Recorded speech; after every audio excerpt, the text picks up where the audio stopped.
Последние несколько дней в Уфе очень часто происходят провалы земли. На улице Пархоменко, это центр города, провалился асфальт. На улице Интернациональной, это микрорайон Черниковка, под землю ушла машина Лада Калина и целое дерево. Потом пришлось доставать краном машину. За день до этого на улице Амантая, это микрорайон Зеленая Роща, провалился трактор под землю. Еще ранее возле ЖД вокзала на парковке провалился асфальт и под землю частично ушел легковой автомобиль. В 2021 году на улицу Цюрюпа машина Renault Logan провалилась в яму прямо посередине дороги. В 2016 году под землю тоже ушла Лада Калина, но уже достать ее не смогли. Ее унесло под землю подводными грунтовыми водами. Ученые утверждают, что Уфа стоит на карсте. По сути, это слои доломита, известняка и гипса. Со временем они вымываются грунтовыми водами, и под землей образуются большие опасные пустоты. Это является, кстати, одной из причин, почему в Уфе до сих пор не строят метро. Я лично считаю, что в таком городе опасно жить. Но это не одна из причин, почему я считаю, что нужно будет переносить столицу. В будущем независимом Башкортостане необходимо будет продумать вопрос о переносе столицы. Это серьезный вопрос. Необходимо подходить к нему со всей ответственностью. В реализации этого проекта есть как плюсы, так и минусы. Начнем сперва с минусов переноса столицы на новое место. Первое. Уфа – столица Башкортостана уже много лет. Все уже привыкли, что Уфа является нашей столицей. Еще до вхождения башкирских земель в московское государство на этом самом месте, на месте Уфы, располагался древний город Башкорт, что говорит об удачном выборе места под столицу. Город огибается двумя реками. С одной стороны течет река Агидель, с другой – Караидель, которые являются естественными преградами при захвате города. Обороняться очень удобно. Второе. Перенос столицы на новое место – это очень дорогое удовольствие. Потребуется немало вложения, сил и средств, что существенно, конечно же, скажется на экономике республики.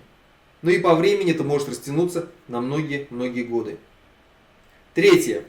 Уфа является большим промышленным, научным, историческим и культурным центром с миллионным населением, что соответствует его столичному статусу. Но в принципе все. Больше минусов переноса столицы я не вижу. Теперь давайте поговорим о плюсах переноса столицы. Какая выгода нам может быть от этого? Первое. Уфа является крупным мегаполисом, который, на мой взгляд, исчерпал свой рост развития. Зажатый между двумя реками, город вытянулся в длину более чем на 50 километров. Очень сложно добираться с одного конца города до другого конца города. Например, с центра исторического до Черниковки. Расширение Уфы с выходом на другие стороны рек является очень дорогим решением, что потребует многочисленных работ по облагораживанию территории, вырубке леса, строительству новых микрорайонов с развитой инфраструктурой, и нужно будет большое количество мостов. Это очень дорого. И все равно это не решит проблему перенаселенности и пробок. Также в Уфе огромная проблема с маршрутным транспортом, да и вообще с любым транспортом. На узких улочках ежедневно стоят 10-бальные автомобильные пробки, особенно зимой. Второе. Уфа является огромным промышленным центром с многочисленными нефтяными, нефтеперерабатывающими, химическими предприятиями, которые негативно сказываются на экологии города. Город просто задыхается от вредных выбросов в атмосферу. Люди постоянно жалуются. Качество воды тоже ухудшилось многократно. Строительство завода «Кроношпан», который пролоббировали уфимские власти, только усугубило экологию города. Многие, наверное, помнят фенольную катастрофу 1989 года. И надо отметить, что проблема химпрома, из-за которого произошла эта самая катастрофа, до сих пор не решена. До сих пор не убраны все те огромные химические выбросы, которые лежат прямо под открытым небом. Третье. Уфа расположена на территории с многочисленными, как я уже сказал, карстовыми пустотами, что вызывает серьезные опасения у геологов. В городе периодически происходят обвалы грунтов, образуются опасные пустоты, куда легко проваливаются целые машины.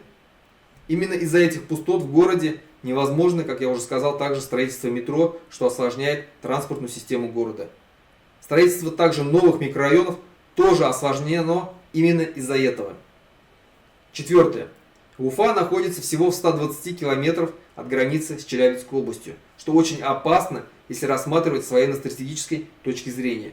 В случае возникновения любого военного конфликта, аппендикс, который врезается в территорию Башкортостана со стороны Челябинской области, может стать плацдармом для захвата столицы. Пятое. Уфа заселена в большей части русским и татарским населением. По переписи 2020 года в Уфе проживает 47% русских, 26,5% татар и 20% башкир. Для выравнивания демографического крена необходимо основывать столицу на новом месте, ближе к районам с компактным проживанием башкирского населения. Шестое. В Уфе уже сложились городские элиты, которые укоренились в столице, захватили наиболее лакомые куски мегаполиса, обхватили коррупционными щупальцами все сферы города. Образовалась самая настоящая уфимская мафия. Многие помнят, например, историю коренного уфимца, бывшего вице-мэра Уфы Александра Филиппова, который, можно сказать, просто купил себе должность вице-мэра.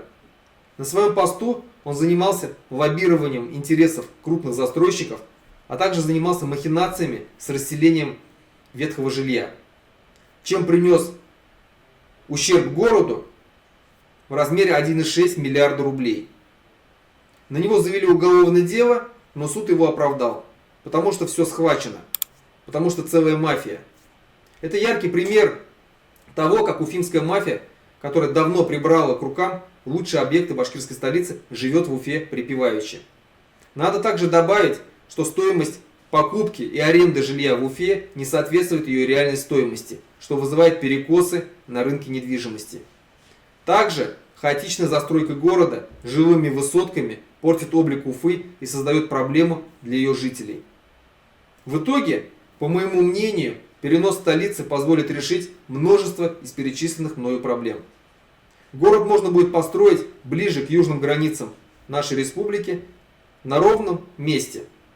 Архитекторы создадут новую столицу, опираясь на самые современные мировые технологии, с широкими улицами, проспектами, площадями, что позволит решить проблему пробок на многие долгие годы. Сразу же также можно будет построить целые микрорайоны с архитектурными смелыми задумками. Надо будет просто дать волю молодым и наиболее талантливым архитекторам, которые приложат все свои умения и знания. Одновременно, конечно же, можно будет начать строить и метро. Новая столица даст толчок для переселения молодых семей, растет предпринимательство, сфера услуг. Но и не успеет образоваться та самая пресловутая мафия городская. Именно перенос столицы в Казахстане из Алматы в Астану способствовал решению многих перечисленных мною проблем.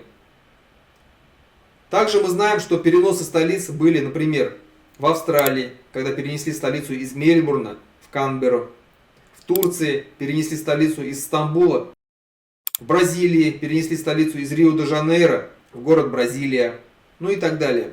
Я, например, предлагаю выбрать место для новой столицы сегодняшнее село Саид-Баба Гафурийского района. Но это, как говорится, вопрос дискуссионный.